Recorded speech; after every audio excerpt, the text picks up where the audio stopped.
This is a thorough plan, but I do have one last question before we take action. How can we be sure that our enemy won't leave the designated area? Great question. Albedo's been hard at work analyzing Rarer and the Wild Hunt's behavioral patterns. His conclusions are as follows. Firstly, from the earliest known confrontation until now, Rarer has never displayed any ability to manipulate the dimension of space. So it's unlikely he has any power in that domain. Secondly, he seems to have a particularly strong vendetta against our group. If we put him in a fight-or-flight situation, he'll choose to fight every time. Thirdly, finally, and most importantly, he is consumed by hatred, both for the moon and for his enemies. Turns out, we tick both of those boxes. We have a reincarnated moon in our ranks, and a spy who accessed his private memories without permission. He'll be baying for blood, not looking to escape. As someone who's had their fair share of interactions with the Wild Hunt, those all seem like valid observations to me. Understood. Then I will defer to the verdict of the group. Well, everyone, that's the plan in full detail. Albedo and Durin are carrying out their part as we speak. Plan approved. Scheduling. Okay, any firepower you need, I got you covered. Let's light this baby up. The Frost Moon Scions are behind you as well. And the rest of you?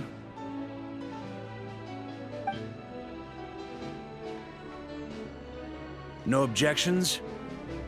All right, then it's settled. This is the plan we're going with. Next up, an old tradition of mine.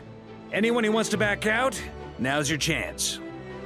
Wait, we can still back out of this? Everyone says things they regret, right? I don't want anyone feeling trapped because their mouth said yes before their brain had time to think things through. A very people-first approach. I hear that's common practice in the Knights of Favonius. Heh. Who'd you hear it from? D-Luke? Shh. We don't use people's real names at work. This contact will be known only as Owl, please and thank you. This plan can only work if everyone does their part. Flint's and I will absolutely support it. We shall indeed. You'll be glad you accepted our help. Also, you are the last person I expected to see here, Miss Dory. It's not often I get called Dory in a work context. My peers usually call me Lord Sangama Bay. So, the longer your name, the higher your net worth. Is that the idea here? In that case, Mr. Flint's here must be worth a fortune. That's right, I know your full name. It's... The walls are thin here. I'd appreciate you keeping that a secret.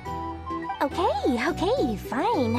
Ugh, I'm actually only here as a favor for someone else. Do you have any idea how much it would cost to hire me otherwise?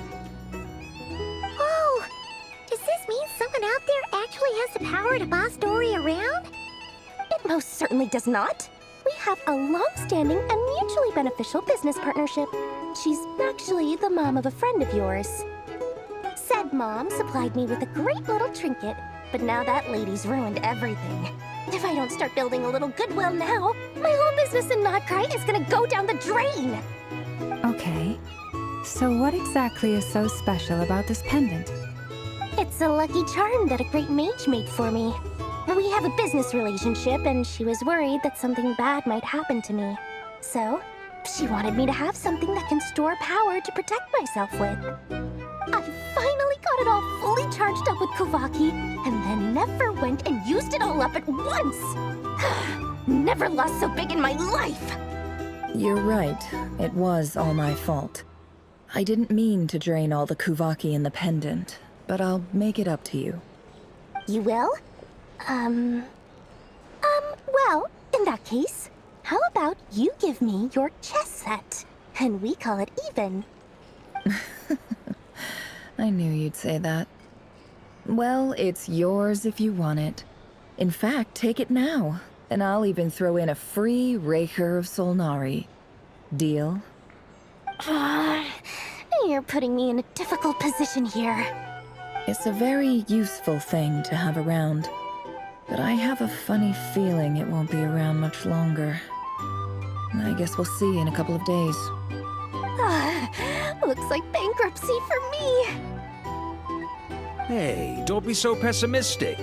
See this through and you never know. You might find a new business opportunity on the other side.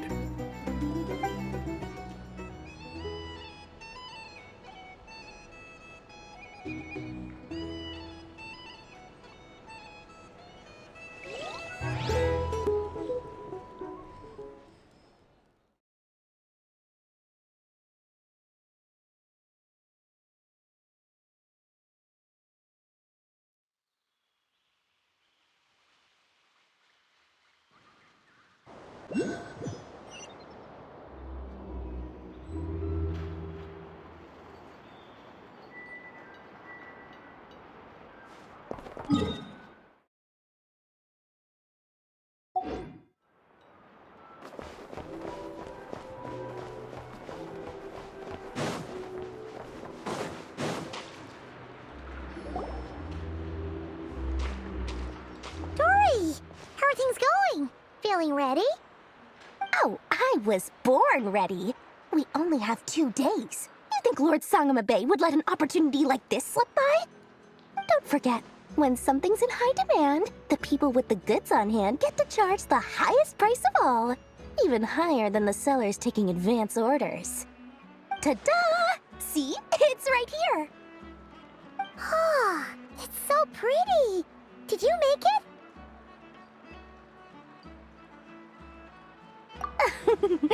No, I have a supplier.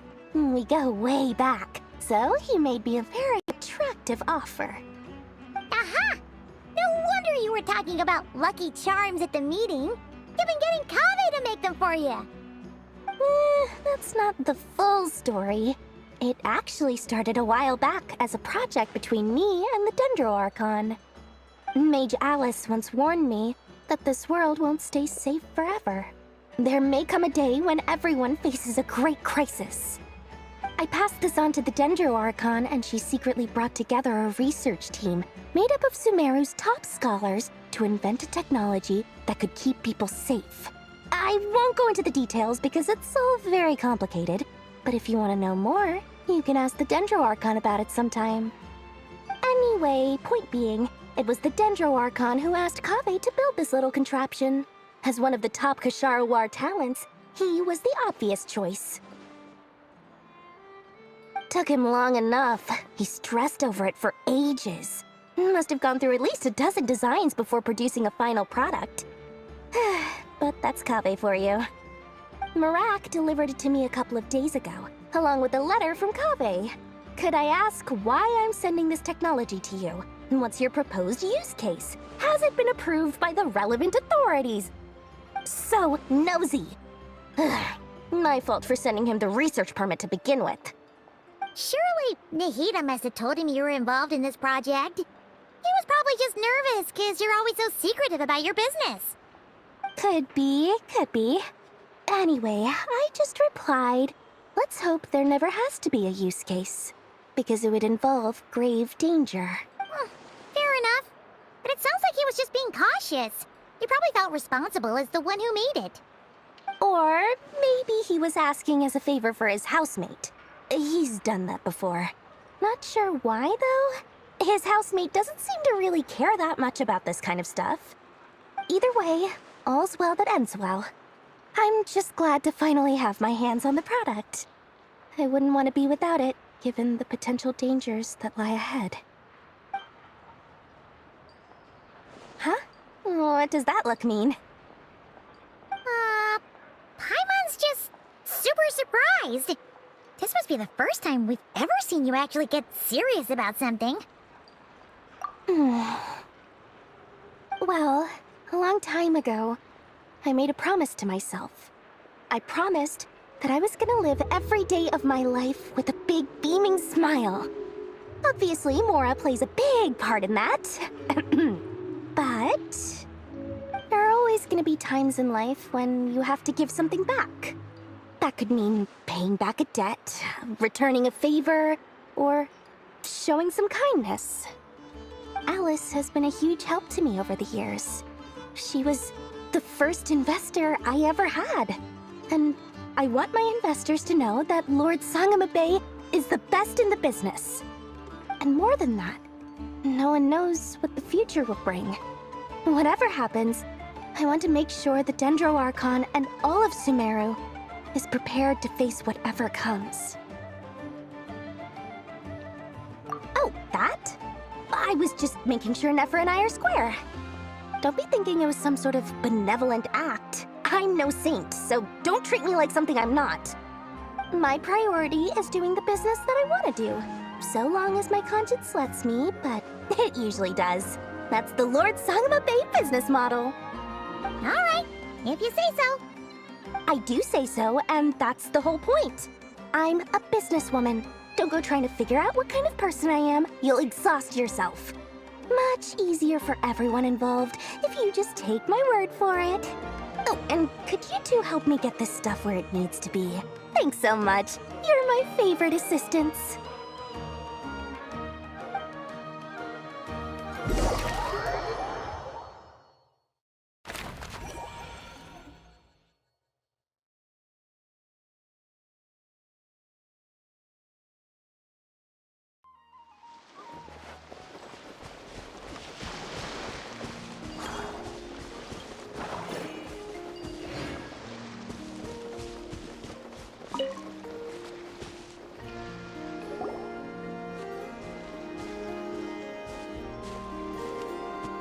Traveler, Paimon, it's good to see you.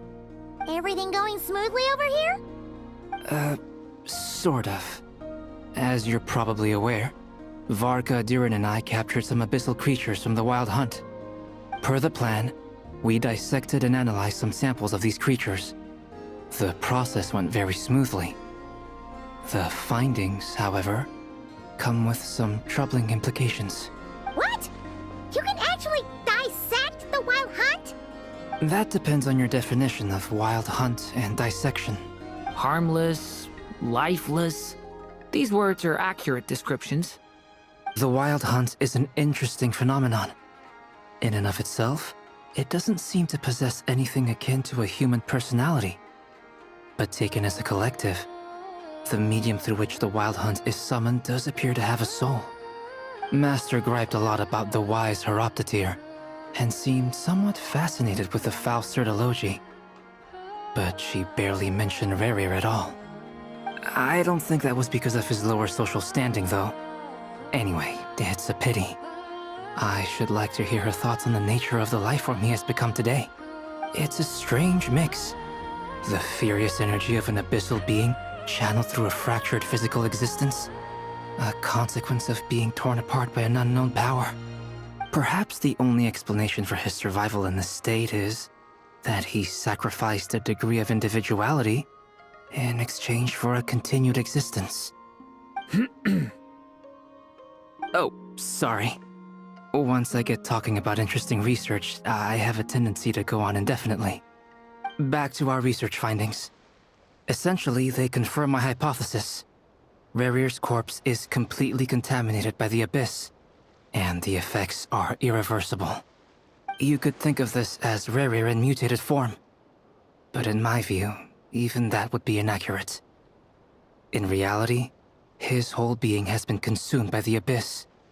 In other words, he is now nothing more than a manifestation of abyssal power. Unfortunately, at present, we have no means of completely eradicating abyssal power. Hence, we cannot fundamentally destroy the Rayhir of Solnari either. Oh, that's terrible news! So, that's it? We can't defeat him? Not even if we get the power of the Three Moons? Miss Columbina's situation is a difficult one. She can never achieve wholeness when the world does not accept her presence. It's as if her creator banished her to a place she can never be accepted. It means she spends most of her energy just on her own survival. Given the circumstances, it's only natural to despair. But we must see this plan through to the end. Time to kick off the backup plan. Oh, Paimon almost asked us to bring it. Ah, how wonderful. Well, thank you for making the trip. Durin and I will be heading off shortly. I'm sorry I won't be there to protect you in person this time. Please be careful. All right then. Stay safe.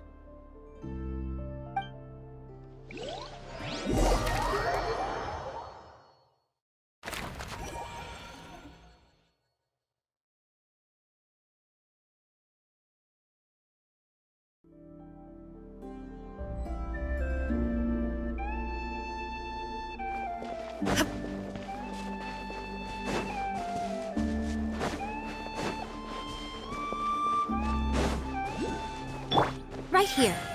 Emerge.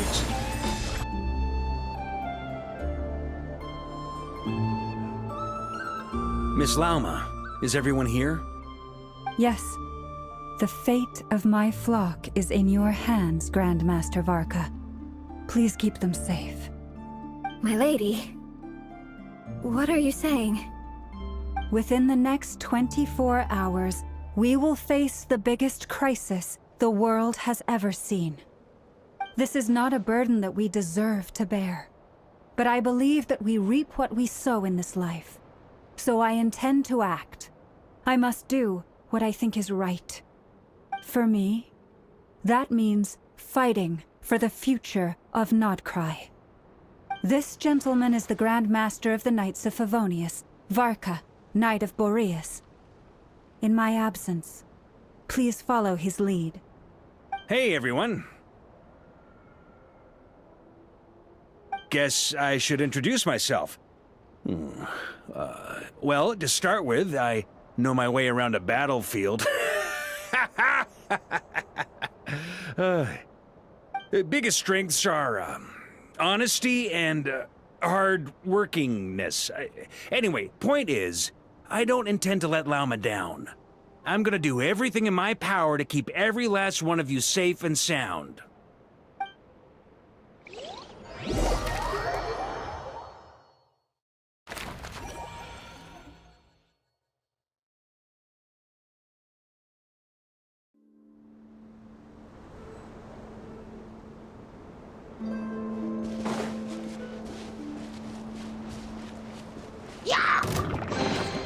Go on.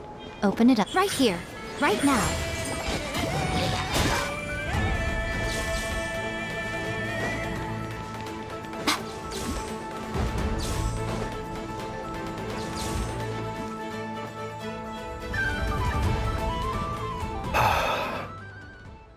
Something on your mind? Miss Columbina, was it? I believe that's how the others addressed you. That's right. Names are funny things. Have you always been called Dainsleif? Yes. I take it your own name has a more complicated history. I have a different relationship with names than other people. To be honest, I'm not even sure that Columbina is my name. At least, not in the same way that Dainsleif is yours. But it's what everyone calls me, and I go along with it. A lot of my life has been that way. I get so used to things that I forget to question why they are so. I never used to think much about where names come from, or what they mean to people. Maybe something's wrong with me. You're different from other people. I sensed it the first time we met. You're more perceptive than most. I'm sure your long life and rich range of experience explains that. Do you ever find yourself missing Conria, Mr. Dainsleif? Difficult to answer. I have dreamed of the past many, many times. Sometimes I'm fighting tooth and nail. Other times I'm lying on the ground, defeated. I don't recall any happy moments from that time. It has been too long. Is that because hatred survives longer than love and affection? That would not be for me to say. I make no excuses for the grudges I bear. But whatever the reason, I remember little that was beautiful or sentimental. Thank you for your help with the Rere situation. Without your efforts, I never could have learned the hidden truth of his story. You're welcome. I know he's your friend. Friend? He betrayed me. And I never really understood what he was going through in life. Some friendship, that is. Okay. So, do you plan to fight him with us? You see, you're torn. Now you know what really happened. You see the things he's done in a new light. I need some time. Of course. I completely understand. Anyone else in your position would feel conflicted too. Actually, I went through something similar myself recently. Something happened that changed my perspective on a situation. A situation I took for granted at the time, but now I feel very grateful for it. You mean the Harbingers who still support you, even though you've left the Fatui? Yes. I always thought they were only helping me because Harbingers are forced to work together. But then I abandoned them. A warrant was even put out for my arrest. And even now, they still support me. Which means I was wrong about them all along. Clearly, they view you as a friend. I feel a little guilty now. I regret not seeing her help for what it was, and not treasuring it. I see the guilt that you're feeling now, because I feel it too. Hopefully, talking about it will do us both some good. Have you noticed that the Traveler and Paimon are over there? I think they've been listening. Huh. Shall we say hello? Sure. Hello. Ah! They caught us!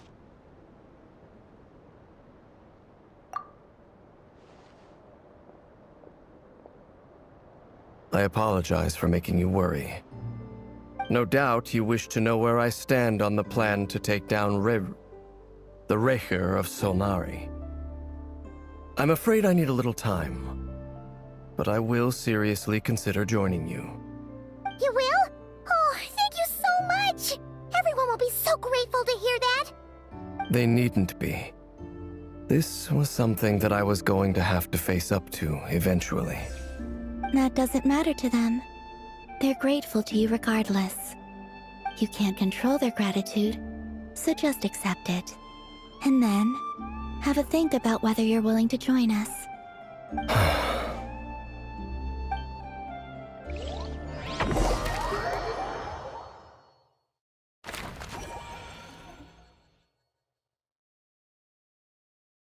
It's nearly showtime!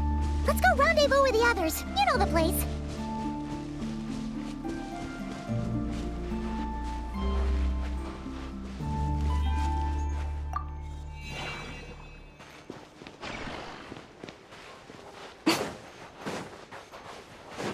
Emerge. Right now.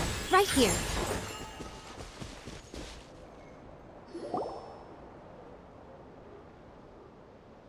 Ah, you're earlier than I expected. Hey, Flint's! Been waiting here long? Not too long.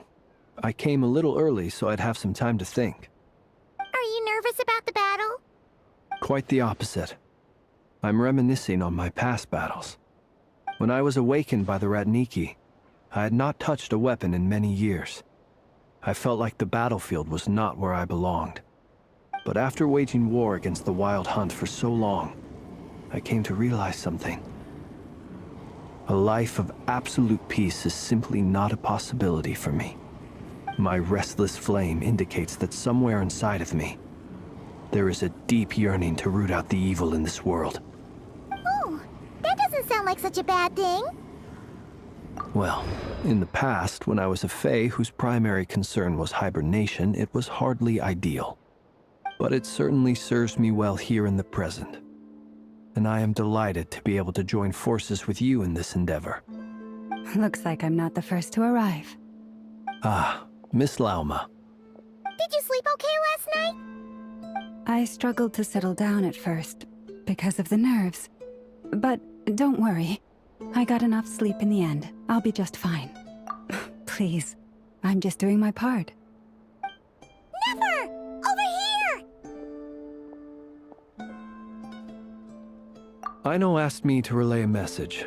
She said Anefa will be on high alert and keep a close watch over all secondary districts where defense is required, providing support as necessary. Meanwhile, Aino herself will provide range support to us directly, using her latest invention.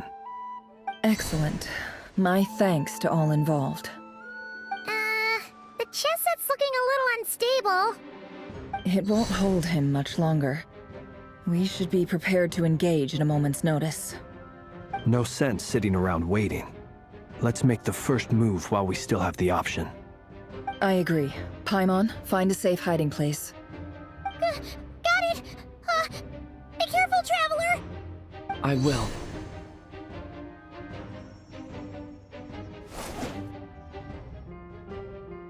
Everyone, take your positions as soon as the battle starts. Every ounce of strength we have in our bones, let us bring to this fight. Ready? Let's go. I've seen all your futile ploys before. You have become the authors of your own demise. I wouldn't be so sure about that. You are merely a moment of sport before I tear down the moon.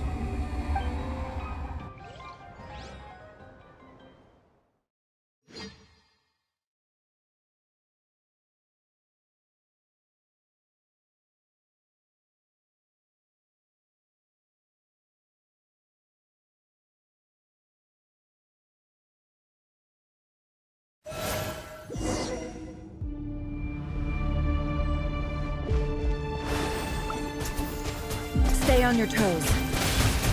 Yep, you too. You're just dead meat! Let me help you guys. Take this! The moonlight betrays you. Absurd! You poor lost lamb. Move!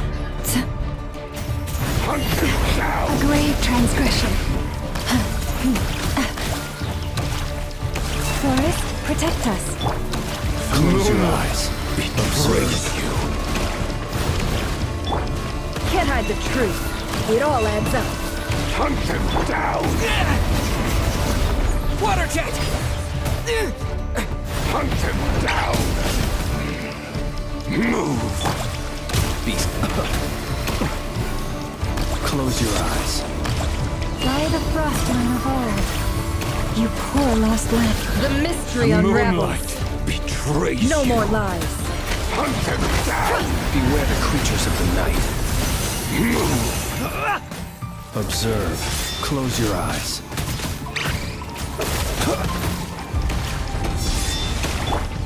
Water jet! Bombs away! Leave this place. The moonlight Be silent. betrays you. Move! Close your eyes. Do you fear the dark? Can't hide the truth. How unfortunate. No more lies. Can't hide the truth. For the everlasting forest. Forest, protect us. It began with the moon, and so shall it end. The moon will protect you.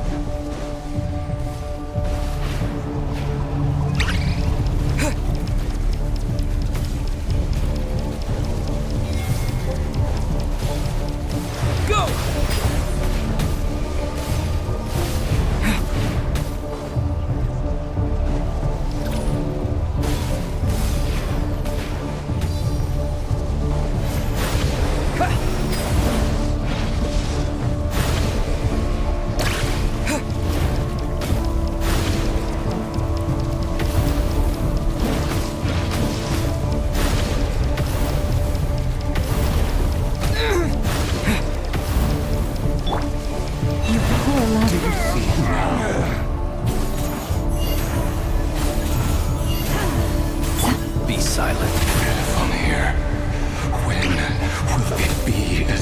foretold.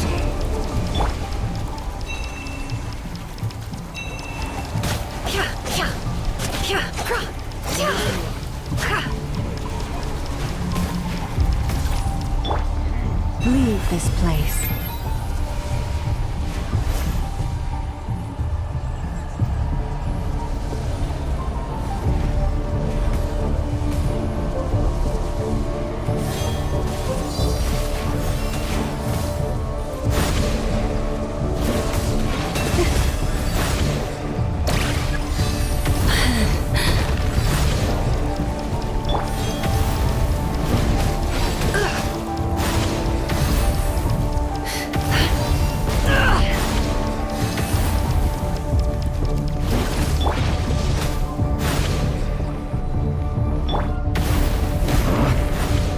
Observe.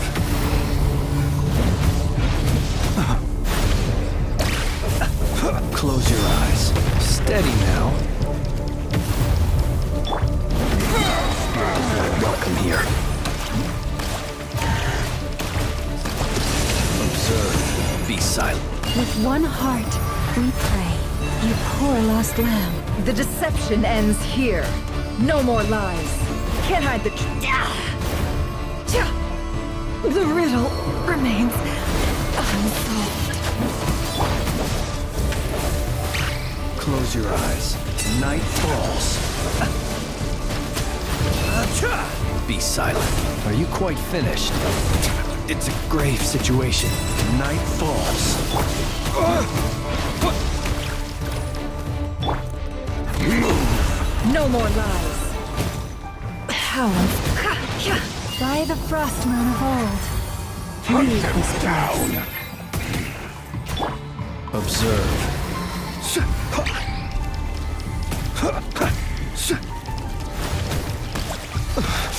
I will return as an avalanche.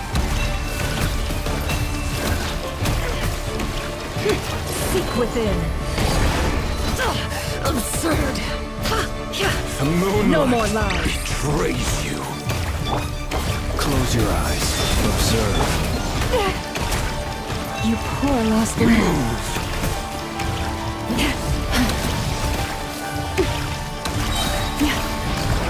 Stay your hand.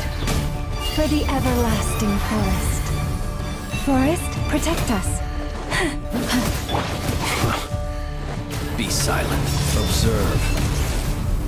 The moonlight dark betrays you. Close your eyes. Pathetic. Can't hide the truth. Your little game of heroics is over. The moonlight betrays you first.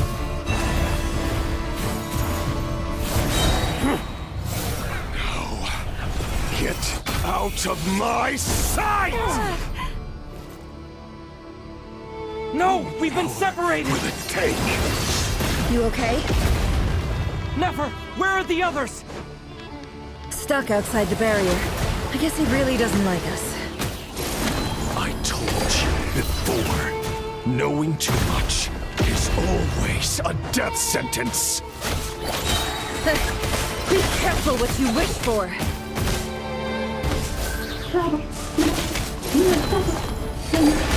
Lauma!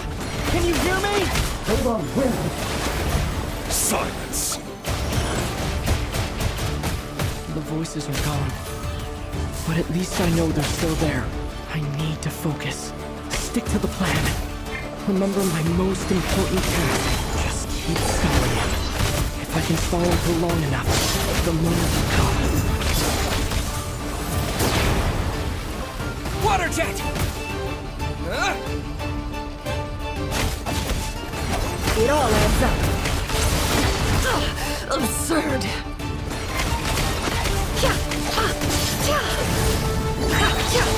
The deception ends here.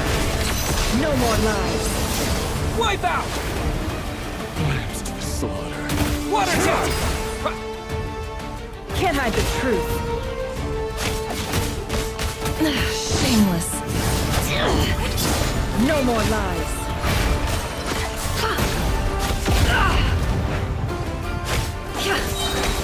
Seek within.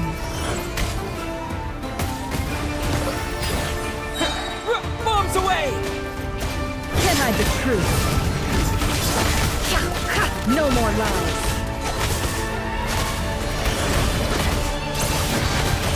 Destroyed and reborn. How farcical. Can't hide the truth. Water jet!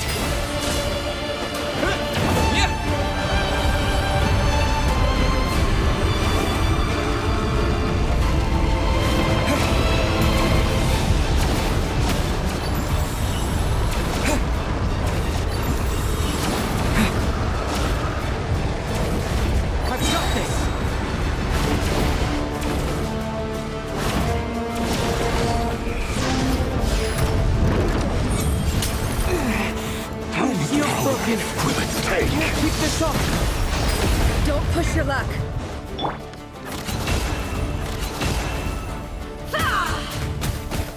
Destroyed and reborn. No more lies. It all adds up. The deception ends here. Can't hide the truth. Let's see what you're made of.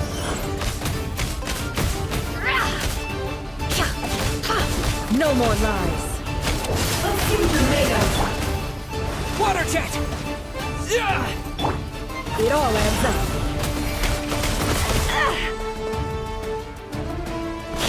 Seek within. Time to come clean.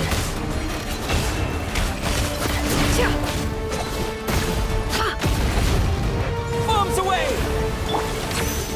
No more lies.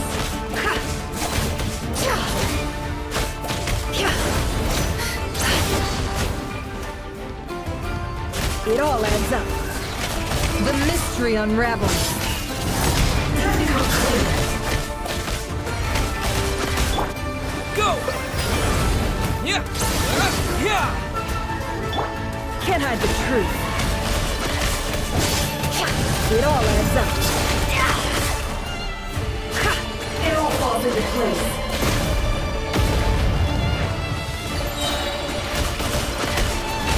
The deception ends here.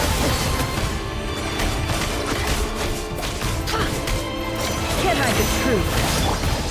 Water jet! Bombs away!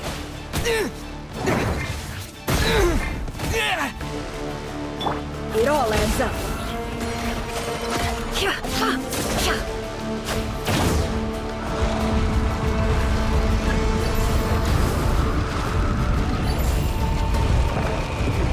Curses. There's no other way.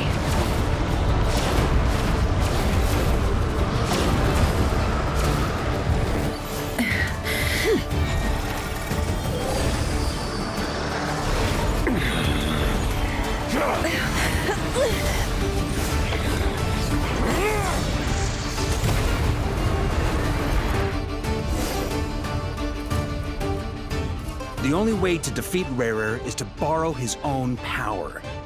That means Columbina will have to disappear while you two bear the brunt of his attacks. You have to hold on. Find a way to keep him focused on killing the two of you.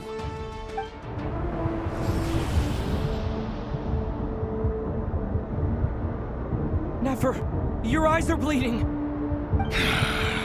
Soon you will be powerless to resist. And then, I will reduce you to dust.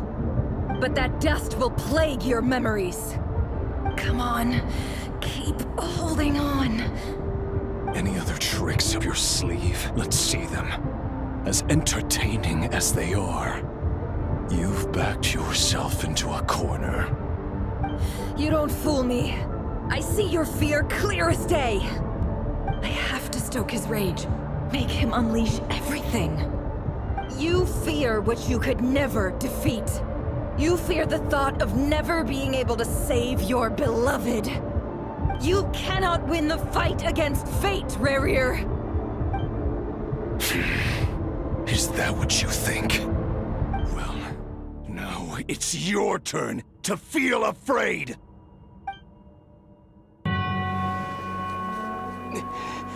You fear the sound of your own name?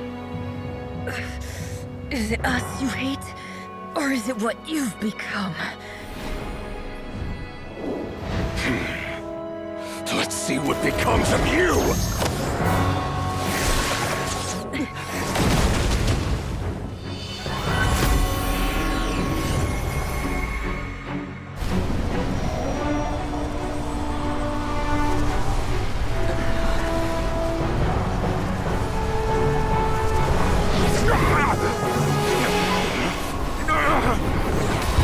What's happening? That power... I've seen it before!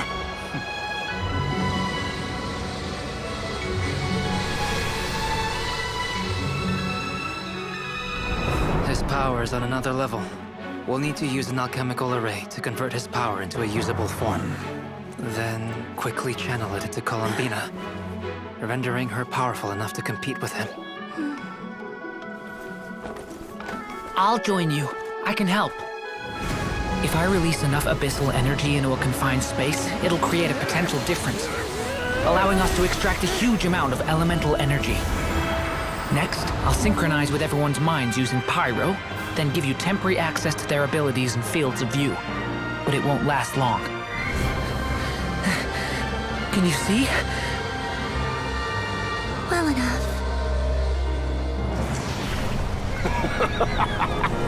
So, we have a student of Gold Rhine-Daughter in our midst! How about that?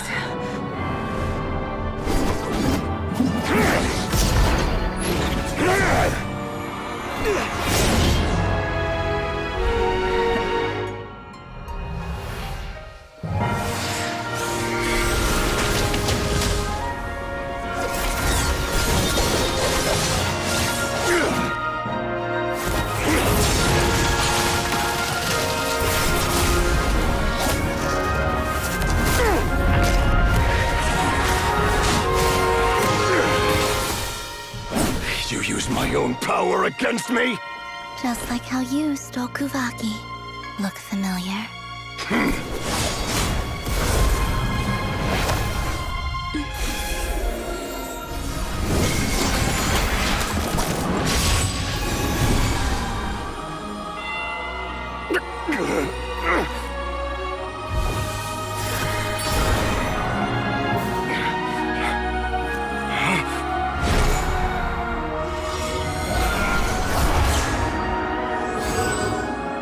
Don't you realize? You don't have the power to hold that gate open! I don't, but someone else does.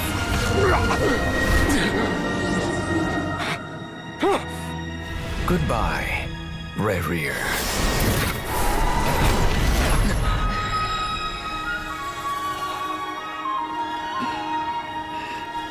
We won.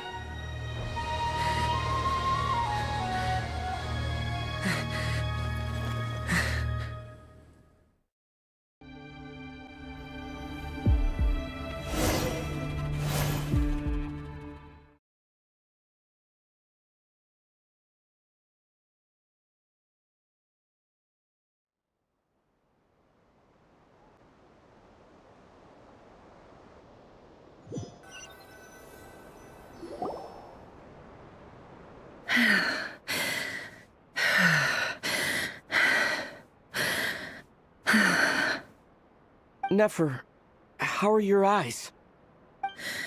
They're fine. Apart from the blindness, of course. It's not too late. Let me handle it.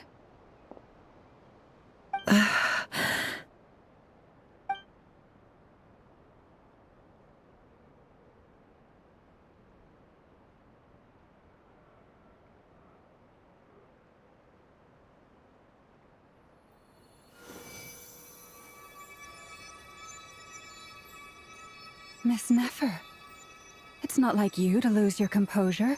That was the most reckless thing I've ever seen you do. Reckless how? The situation was critical. Our lives were at stake. We had to do something. Even so. Okay. I guess you're right. Under the circumstances, it was a wise decision. You traded your eyes for an incredible victory. In business terms, I suppose that's a huge return on investment. I'd be hard-pressed to argue otherwise. Still, I don't like this outcome, and I don't want you to lose your sight for good. People suffer when they make sacrifices they shouldn't have to make, whether that means faith, strength, or in this case, your ability to even see. I had hoped you could win without sacrificing so much as a single hair on your head. Thank you. Really. All done. Don't try and open your eyes just yet. We'll see how you're doing in a couple of days. Until then, please follow your recovery plan to the letter. I'll send full details through Yehoda. For now, just get yourself home, relax, and rest. My dear friends, we have fought bravely and achieved a spectacular victory. A dark cloud has been lifted from the skies of Nodcry. All in this land will be grateful for what you have done. The moon will remember this day. Thank you both.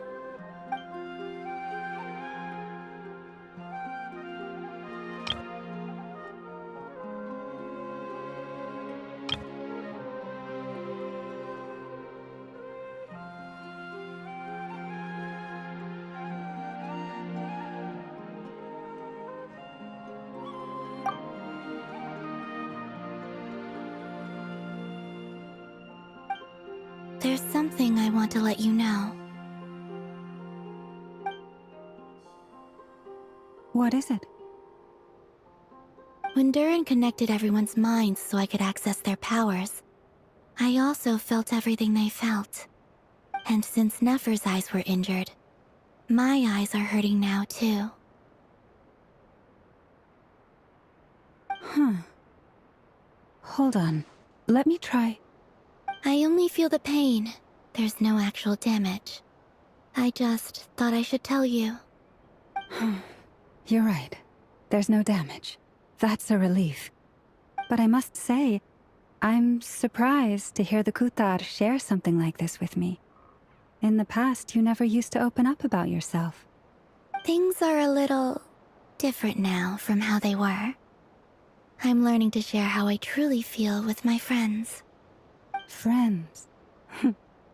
You have no idea how glad I am to hear that.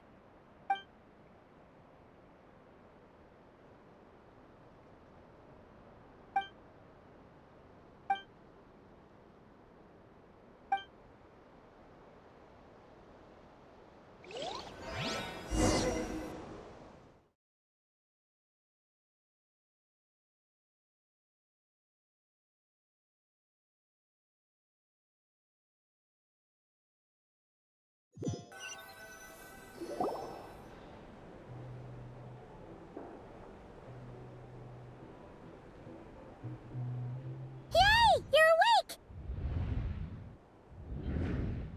How are you feeling? Any aches and pains? Did you sleep well?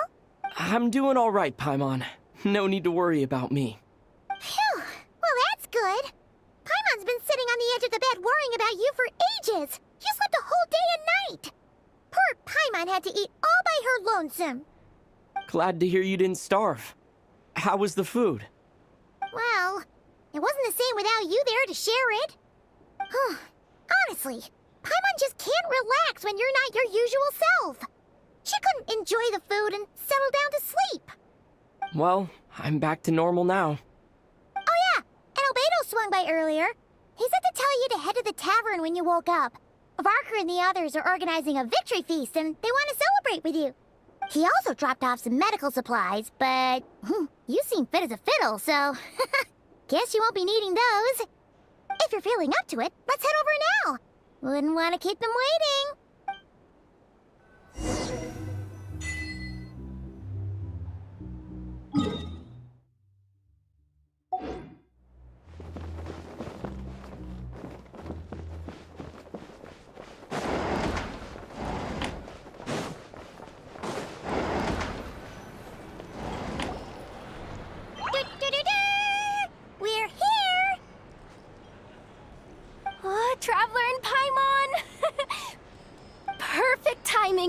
We were literally just saying how there's no way we're holding this victory feast without you any longer, and we would have postponed it till tomorrow. How are you feeling today? Much better. Thanks. Don't worry about me. Relieved to hear it. If that changes, just let me know. Happy to check you over at any time. Yep, we're here for you. Anything you need, just let us know. Oh wait, where's Nefer? How are her eyes doing? Nefer's right over there. I'm sure she'd love to catch up with you.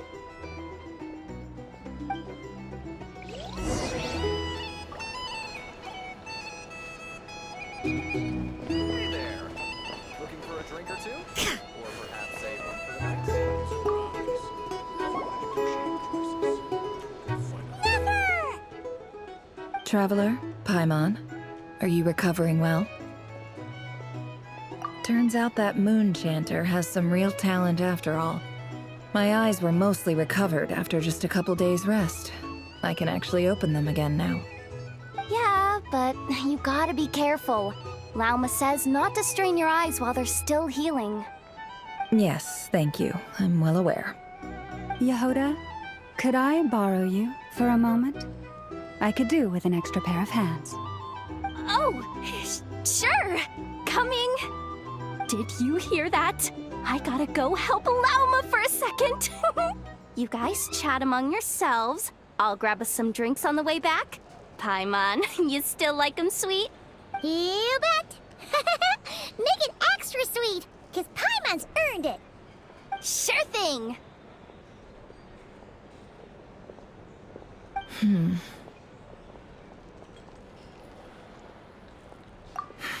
The Raker of Solnari. Kind of a snake, don't you think? No, definitely a snake. A poisonous one who spewed his venomous hatred everywhere. Anyone who seeks revenge out of hatred for other people has become a snake. That's something my dad used to say. Perhaps. I'm sure it sounds like a very wise and open-hearted perspective to your ears. But me? I think hatred is a perfectly justifiable emotion. What else is left when everything you depended on in life gets stripped away? Something's gotta fuel that drive to keep on living. If you're worried about me, you can nip that in the bud. I'm not someone who gets stuck in the past. It's just... I suddenly feel like I was wrong to call my father a liar. He was just a fool. That's why the Academia turned their back on him, and why the other tribes ganged up on him. Oh, Father. How much better things could have been if you were a skilled liar. Look at the Ibis King. Thoth is a fiendishly cunning liar. And yet, strangely, he feels more like a father to me than my real dad ever was. He's never brought it up, but I'd bet he feels the same way. Why else would he give me the power to perceive the truth, while at the same time training me in the art of deception? Well, King Deshret banished him to Aru, which is essentially a prison, and posed 3 questions to him. He promised that he'd have his freedom if he could find the answers. His response was to take on a physical form and approach me, hoping that I could become his envoy and search for one of the answers on his behalf. Did he really think I'd fall for that? He's stuck there. He can't make me return what he gave to me. So that's enough for you to decide he's nice, is it? He's a prisoner, and he was scared. So he decided to perform some good deeds to win people's approval. He lives in fear because he's a deceiver. How is Rerir any different? You can't work as a spy your whole life and expect a happy ending. It's preposterous. Yet I can't say I don't understand it. Liars live in the darkness of their own making, but it's still human nature to want to go on living. They say that a liar's soul is the most worthless thing in the world. What do you think? Oh, really? Well, it takes a very kind person to find compassion even for liars. If you ask me, the soul of a liar really is worth nothing. Because all they care about is themselves. For example, when something good falls into my lap, I don't go sharing the news around. Stops other people trying to steal it from me.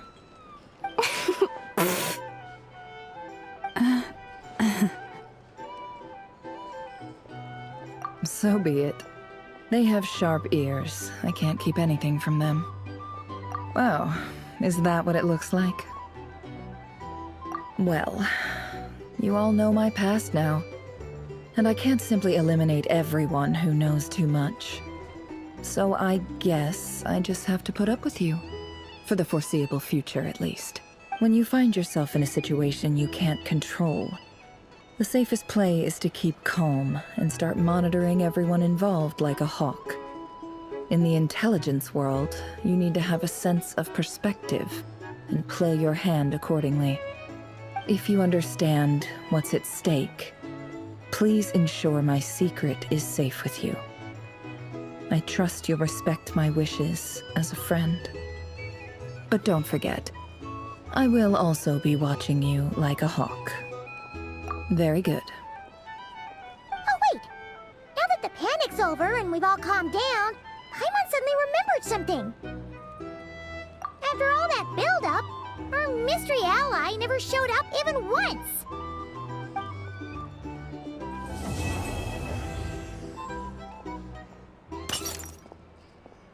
Huh? Am I imagining things?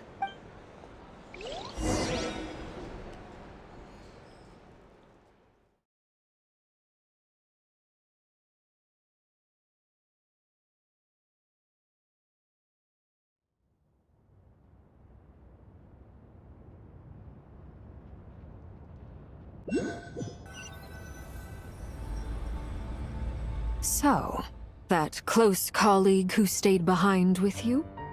What's he been up to recently? Don't know, don't care. I get more normal human interaction from hanging out with Bosco too than him. Although, now you mention it, he hasn't bothered me in a while. I wonder if...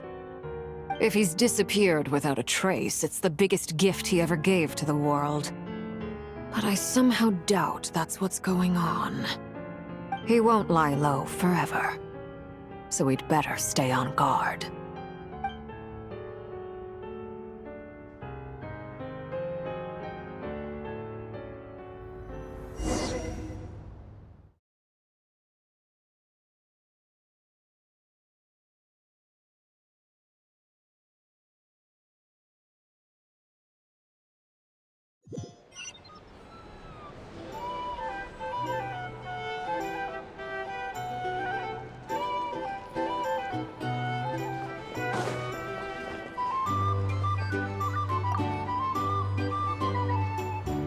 How have you been holding up?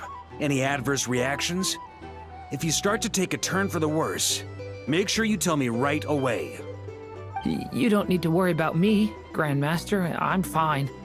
I mean, I barely did anything, so... What? You're too humble, young man. You played an indispensable role in the battle for Nodcry. We can't thank you enough for your support. Sometimes, when people praise you, it's because you deserve it. The best thing is to accept it calmly and with grace. It's important to learn how to respond to words of admiration. Let's do a quick demonstration. Albedo, that was an incredible feat of alchemy. The pressure was on, but you worked flawlessly at lightning speed to get the job done. Thank you. I can't take all the credit, though. Durin played a big part in forming the alchemical array. See? Did you catch that? A masterclass in how to take a compliment. Okay, yeah. I did work pretty hard to help prepare for the battle. No point denying that. Hey, you guys! Hey, look who's bounced back. Looking good, Traveler. Seems like you've recovered. You won't need to take any more medication. Can I get you a drink? Huh? You know how to order at a bar now? You've sure learned a lot recently. Handling a drinks order is ridiculously simple compared to alchemy. Don't worry, I'll blend into society yet. Paimon believes it. You're clearly a fast learner, just like your brother. To be totally honest, though, Paimon didn't quite follow all the details when you first explained the plan to us. Don't worry, that's completely understandable. Unless you're a student of alchemy, it's hard to grasp the principle and how the process works. To put it in the simplest terms, we saw how our enemy stole the power of Kuvaki. And that gave us the idea of stealing his power to turn it against him. When facing an enemy you have no hope of defeating, it's best not to engage them in battle. So, instead of looking for a way to overpower him, we decided to help Columbina get strong enough to at least stand up to him in a fight. For this to work, we had to analyze his modes of attack, confirm who his main target was, and make sure that he wouldn't go beyond the range of the alchemical array. For added security, we prepared a total of 4 arrays. But to mitigate the impact of the battle, we identified one location in particular as the ideal spot, which is where the confrontation took place. The alchemical array absorbed his abyssal power. Then Durin processed it to render it usable by Columbina. That power enabled her to do what would otherwise have been nigh on impossible. What surprised me was that Dainsleif actually agreed to join us. Given his history with Rerir, he had every right to sit this one out. But we're extremely grateful for the decision he made. It must have been a painful choice to make. But I'm sure that making a decision was far better for him than staying in limbo. Absolutely.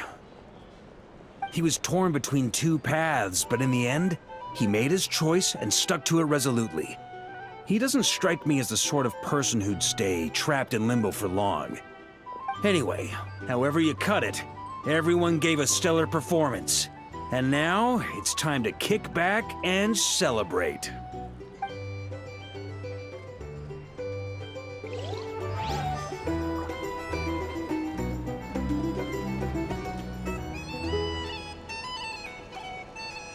Our drink recommendations? Here's the candy flood, little spice. Ah, Lord Sangama Bay. How lovely to see you. I must thank you for the device you provided. It was an enormous help. Would I be right in thinking that it was developed by the academia? Why come and ask me when you clearly know already? I mostly came to thank you. That's more like it. A little gratitude goes a long way with Lord Sangama Bay. Play your cards right, and you might even stand a chance of becoming my long-term supplier. The chance to work with such a kind and charitable investor as yourself would be a great honor for the Curatorium. Huh? Charitable? Who said anything about charity? First time hearing about it. Let's see. The first plot of land you purchased in Nodcry, your desert interests, and... Stop! What do you think you're doing? Exposing my investment history! It's nothing to hide from. They're all perfectly legitimate investments. And some of the land you purchased was with the intent of building a sanctuary? Yes, I heard about that too. How did you... You're a curious case, Lord Sangama Bay. You don't like people finding out about your good deeds, do you? But I'm afraid no matter how hard you try to keep things under wraps, where there's a will, there's a way. You did it for Sumeru, didn't you? It was empty land that was gonna go to waste otherwise. I figured if I built something there, it might at least get some use in an emergency. Disasters are capricious things. They strike without any warning. I've lost family to a disaster before, and I don't want to lose any friends or business partners if I can help it. My elder sister used to dream of finding a sanctuary. Somewhere with plenty of food, water, and medicine. Where everyone could live happy lives. It was something I looked into, But after discussing things with the Dendro Archon, I decided on a more effective strategy. The tech people handled the tech, and Moneybags provided the Mora. It just made the most sense.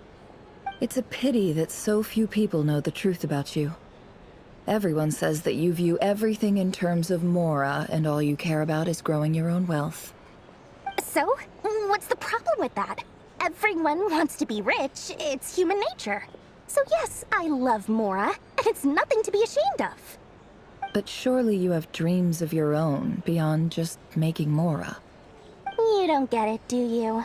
My dream is to invest in other people's dreams. And, you know, make a nice little slice for myself along the way.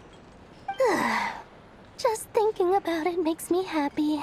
That sweet, sweet sound of Mora. Thank you. For the device? And the pendant. Oh, that. I was just returning a favor. Don't worry about it. Seems like we've both been away from home for a very long time. Yeah. So long that I barely remember what my family even looked like. That would be your mother, father, and sister? Yeah, though it's been years since my sister passed away. It's not like I want to forget them, obviously, but memory can be even more ruthless than the most calculating business person. Beyond a certain point, if something isn't helping you, it just gets rid of it. My sister can't help me now. Slowly but surely, her face is fading from my mind's eye. It's become a vague impression. Not everything will fade. When loved ones pass away, the beautiful memories are the ones that last the longest. Yeah, that's true. If you ask me, that's the one silver lining in all of it. Well, that, plus, I'm sure that life is much better now than it was back then. Oh, absolutely. I have tons of Mora, a big beautiful house, business is booming, and I'm as happy as can be. You've got a lot going for you too. Boss of the Curatorium of Secrets? I'm sure there's plenty of Mora to be made in that line of work. I appreciate the vote of confidence.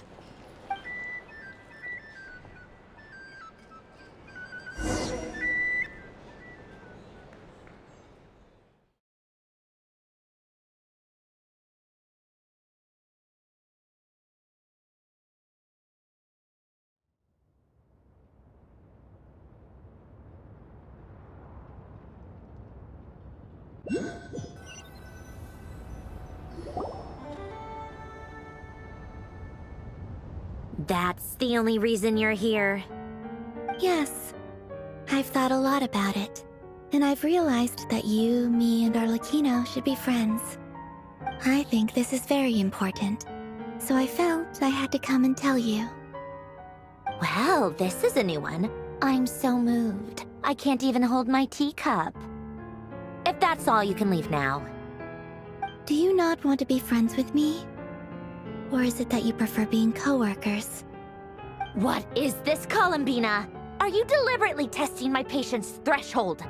Right now, my politeness module is active. But if you say another word, I swear I'll shut it down. If your politeness module was active, wouldn't you say the word please at some point?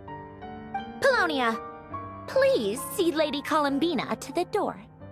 Will you still invite me to your next tea party? What? Yes, I think you will.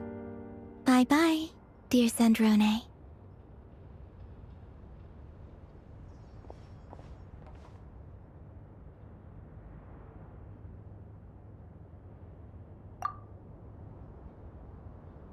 Last time, the Wild Hunt escorted you out. Would you rather I handled it myself this time? We just wanted to, see how you were doing now that it's all over. Why? Out of concern for my safety? I hope you didn't seriously think that the Rayhir of Silnari would be able to lay so much as a finger upon me, given how prepared I was. Mostly because you kind of helped us out, so we just wanted to check you were okay. Looks like all your robots are fixed, huh? Oh, don't you worry about that. Tea time is already a write-off. the visitor before you managed to kill my appetite. If you're in the mood for tea, go ahead and help yourself. Otherwise, it's going to waste. My coasters are still missing in action, though. Use this notebook instead. Whoa! Pretty hefty notebook. Look at all those calculations. You can ignore those. They're just dumb scribblings. I doodle and write in my free time. Sometimes I remember the distant, dreamlike past. Sometimes I imagine the far-flung future. And other times, I grit my teeth and note down all the crazy nonsense going on in the present. Some people do the crosswords in the newspaper. This is my equivalent of that. Trying to predict the future is like daydreaming, and writing about the present just makes me furious. The past is my favorite. If nothing else, it's already set in stone, so I don't have to rack my brains trying to figure it all out. Huh. Although, having said that, the only vaguely interesting memory in my past is probably that guy they call Lord Artificer. Who else? Pretty much all the mecha and Fontaine are his personal handiwork. Wait, are you saying you know him? Like, personally? As a friend?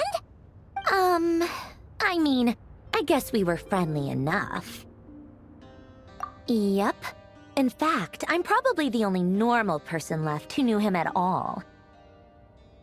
We used to chat occasionally back when he was still around. Before he passed away, he asked me to destroy all his manuscripts. I honored his request, but I did read through everything first before destroying them. I mean, I couldn't let the genius of Lord Artificer Alain Guillotin disappear like that. Would have been such a waste. So, that's where the formulas in your notebook are from? I just told you, those are my equivalent of crossword puzzles. They're just dumb formulas that I solve for fun when I'm bored. Alain's work was like epic poetry. The formulas in my notebook are just silly little riddles in comparison. Not that there's anything bad about them. I mean, at least, solving those riddles isn't going to hurt anyone. Except me, 'cause I lose a few brain cells in the process. Anyway, while we're on the topic, I might as well tell you about what happened to him and his friends. Alain Guillotin had two close buddies, Renee and Jacob. They spent their childhood years together in the Narzissenkreuz Institute. They were all quite competitive, so there was some rivalry between them, but it was a friendly rivalry. But beneath the friendship and the rivalry ran something deeper, a sense of nostalgia for the past. Unfortunately, childhood would end, the prophecy would come true, the apocalypse would arrive, and the future would never be. A mad dream that would normally only capture the minds of lunatics began to take root in their hearts. A dream of saving the world. And if Renee and Alain had been people of lesser wits, that dream would probably have ended up as something for them to joke about in their older years. But alas, they were some of the sharpest minds around. They nurtured that dream with the full power of their intellect, and it grew into something that ate away at their souls. The first of them to fall under its spell was Renee.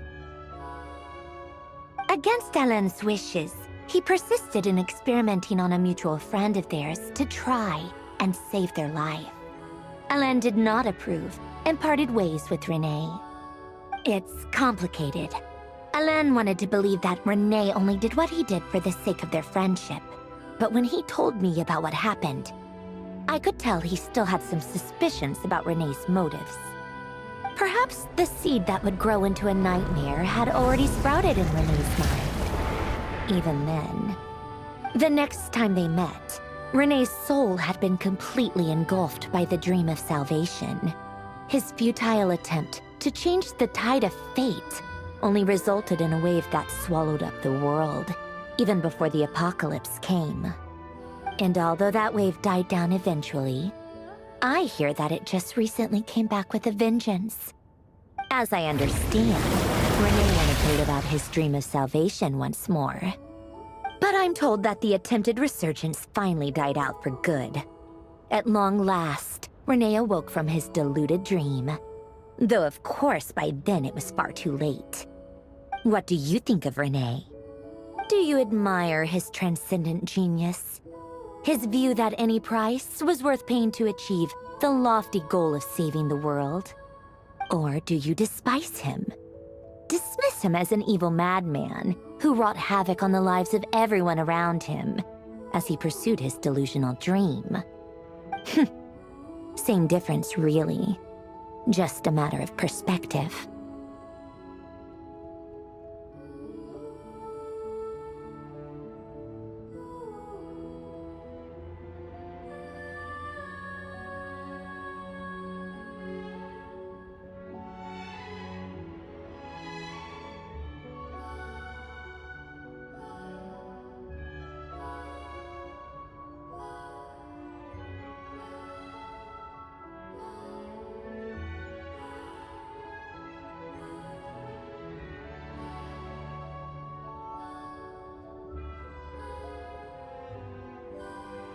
Really? I can't tell whether that's because you disapprove of his deeds or because he failed. Or maybe you have some other reason. Renee no longer exists in this world, and the dream he started went on to be realized by someone else.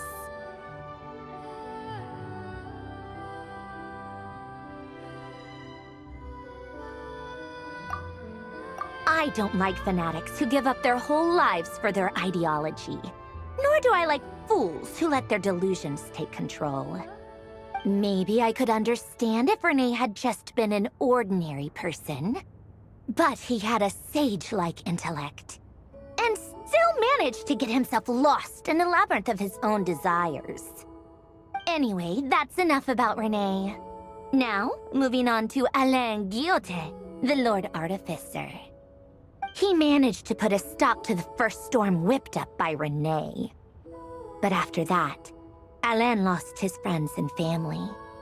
To his credit, I suppose, the loss of his family and friends was purely a tragic accident. It's not like Alain sacrificed them for his cause or anything. After that, the only thing supporting his work was the same dream that had dragged his closest friend down to the abyss. But although the desire to save Fontaine drove him to found the Fontaine Research Institute, Alain continued to reject any form of transcendental knowledge or power. He was suspicious and fearful of it, having seen the way it had affected his closest friend. I think that formulas and machines derived solely from human intellect were the only thing that gave him a sense of spiritual comfort. Yet Alain's intellect was simply too great. It barely left him space to breathe in his lifetime. Once he realized that the end of his life was approaching, he finally accepted the truth. The Nazissenkreuz Institute needed someone, and a human being, to see its story through to the end.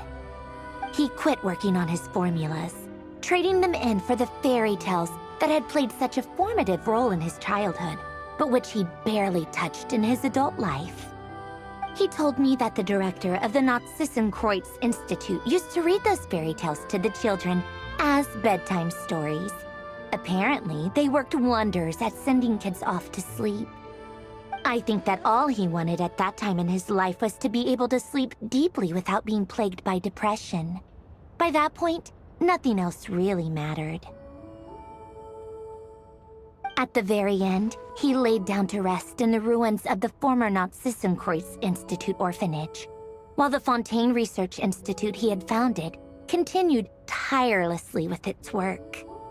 Many years after that, tensions over competing dreams would once again cause a rift, this time between members of the Fontaine Research Institute.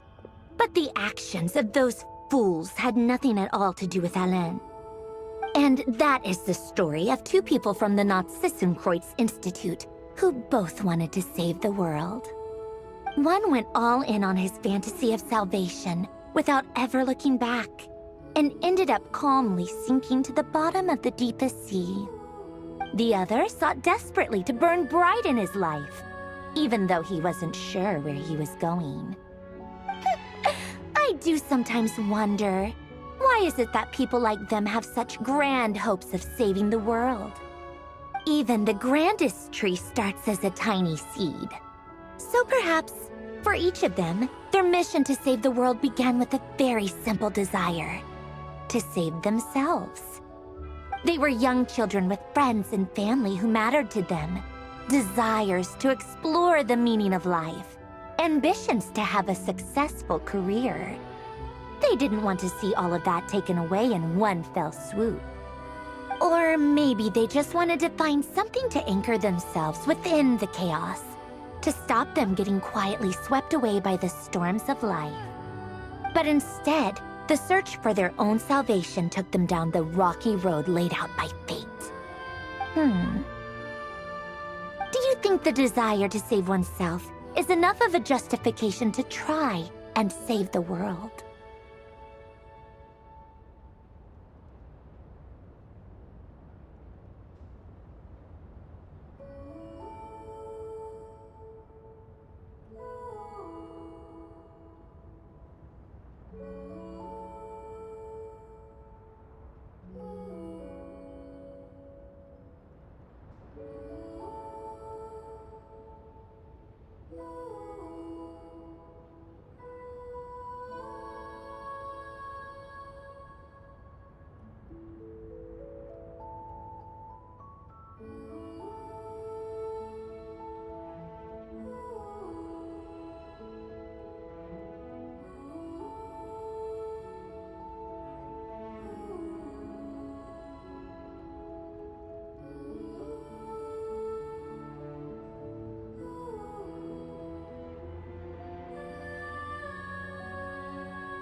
What you said that sounded just like Alain.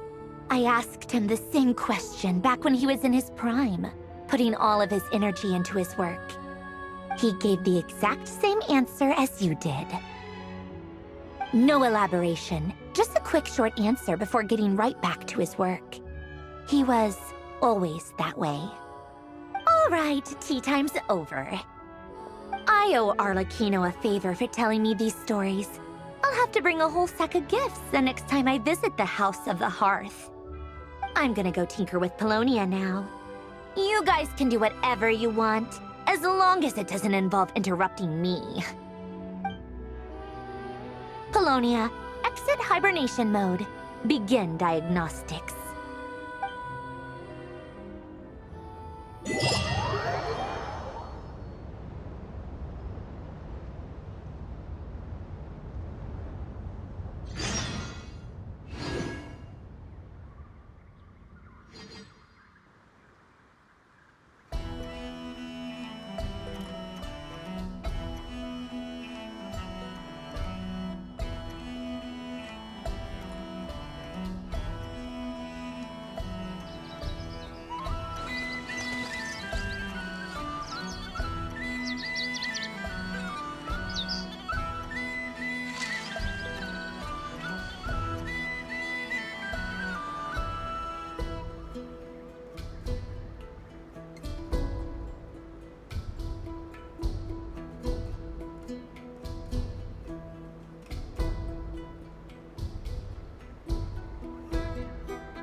The world remains constant over the centuries, but human life is like the dew at dawn, or a bubble rising through water.